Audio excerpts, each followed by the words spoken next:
It's one of the country's most famous universities. It's hailed as an outstanding centre of teaching and research excellence, and it claims to attract extraordinary people. But more recently, Durham University has faced serious concerns surrounding an alleged culture of sexual misconduct and misogyny. Current and former students have spoken to ITV Tyne about their experiences of sexual harassment and assault. A warning that Andrew Misra's report contains details that some viewers may find distressing. He got really drunk one night, and then he walked into my room at 2 in the morning while I was asleep, and then he tried to have sex with me, and I tried to get out of the situation as quick as possible. Aishwarya says she was sexually harassed in her university bedroom. It was just disgusting, to just have someone violate your privacy. He said it was just a bet from his guy friends. They all got really drunk, and then they encouraged him to do it and told him it wasn't wrong what he did. But Aishwarya is not alone. Research last year by the Brook charity shows that over half of UK university students have been exposed to unwanted sexual behaviours. A former student from Durham University told me anonymously that she was raped while sleeping by someone she trusted during her time here. We're calling her Catherine, that's not her real name, to protect her identity. My parents didn't believe me, and they also asked me what I had done to incite it. They were asking me what I was wearing and asking why this person was in your bed, and it's still something that affects my relationship with them. Really, when it hit me the most was my second year of university. It was really, really deeply affecting. To me, it's basically me pre-incident and me post-incident, and I see myself as kind of just two different people. A university investigation found Catherine was telling the truth, giving her some justice. But recent leaked Fresher group chats suggest a worrying culture remains. Among them, a warning about a competition to sleep with the poorest student. We've also seen screenshots from another group labelled as a boys' chat. In the group, accusations of sexual violence are sneered at, with a series of derogatory and misogynistic messages towards female students at Durham University exchanged between members. The screenshots were shared by a new first-year student who grew up in Durham. As I kind of read them and went on with them, it just got worse and worse. I really wanted to kind of get the message across that this is quite a widespread issue at Durham from the students. Everyone kind of knows about this elitist vibe. I was chatting to a student in one of the local bars in Durham, and he made a comment towards me that he wouldn't ever date a girl from a state school because it would shame his family. The university investigated the messages Lydia shared, calling them utterly abhorrent, and withdrew a student's offer before he started his studies.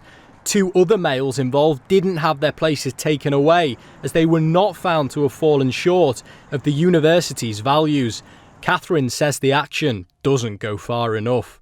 Really, these people should have been held up as an example to say to everybody else that we have absolutely zero tolerance for any kind of commentary like this. Durham University declined to speak to us, but sent us a statement saying, "The safety and well-being of our students is our first priority. We have an extensive programme of activity through education aimed at prevention of sexual violence and misconduct. We encourage our staff and students to disclose instances of sexual misconduct and violence to us so that they can access support." But with only 8% of students exposed to unwanted sexual behaviour reporting an offence, experts say more education is needed to support survivors. Institutions like universities need to be at the forefront of ensuring that everyone there is well educated and understands how to tackle sexual harassment and sexual violence on campus. With that understanding, Aishwarya hopes more people will find their voice too. I understand why you would feel uncomfortable sharing something personal, but I would say at least just don't feel ashamed or guilty of being a victim. And by doing so, she and others hope they can keep taking steps towards change. Andrew joins us now from Durham. Andrew, we heard there that some action has been taken. What more are they doing? Ian, another student was expelled last week for breaching the university's sexual misconduct policy, and they say they're working to make this institution a safer place to study. It is now the third week of the new term here, and inevitably it has been a very different experience for students, many of them learning online in their university accommodation and some having to self-isolate due to coronavirus. And now there are fears that that could potentially lead to more problems of sexual violence at universities.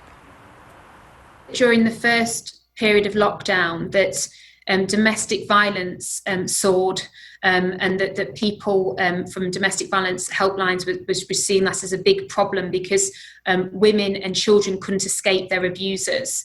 And if we're not careful, we see something very similar within these localised lockdowns. So if you've got a very large hall of residence or student accommodation with lots of people in a lockdown situation, in a quarantine situation that can't escape, then that's going to make things like a big pressure cooker.